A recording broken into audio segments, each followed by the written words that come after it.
about globalization. Broadly defined, globalization refers to a set of processes that are drawing human groups into greater contiguity across and through national borders. A couple of things to say about globalization. Firstly, globalization is taking place at a direct or personal level where human beings are in direct interpersonal contact with one another. Secondly, it's occurring across a range of communications network systems like the media. The second thing to say about globalization is that its impact and transformations are occurring at a global scale, but also back and through regional, national and local scales. Now we're going to look at globalization today through 4 clear examples or categories, and we'll illustrate these examples with some specific feed. So here we go. The basis of all globalization is human beings moving across space.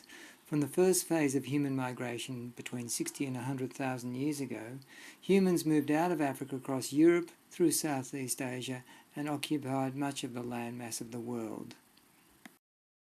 Subsequently, humans moved across these spaces, interacting with one another for trade, cultural exchange, colonization, warfare, settlement and resettlement.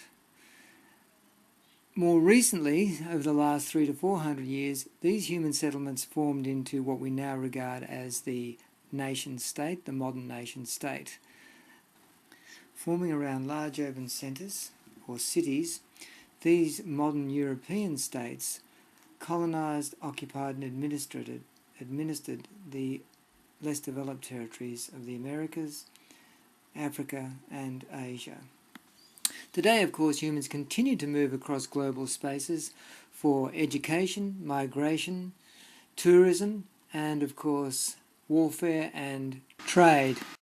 Economic globalization, in fact, is the second of our major categories, and ports were and continue to be the primary hub for the exchange of goods around the world. Shipping and rail transportation, as they evolved in the 19th and 20th century, utterly transformed the world, enabling the transverse of major continents and major spaces around the globe. While somewhat archaic, this mode of transportation, rail transportation, continues to be important even in today.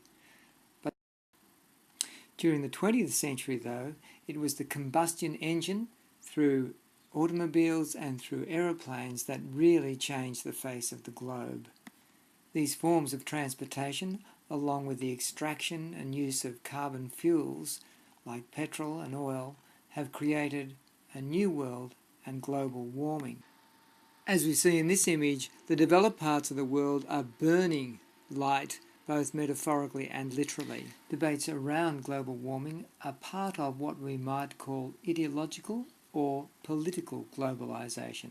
That's our third category. And that political globalization occurs across a whole range of different activities, including various forms of mediation, which is our fourth category of globalization. Media or networked globalization takes many forms. It includes musical entertainment, film, TV, and various forms of telephony and communication systems such as the internet. Entertainment systems include sport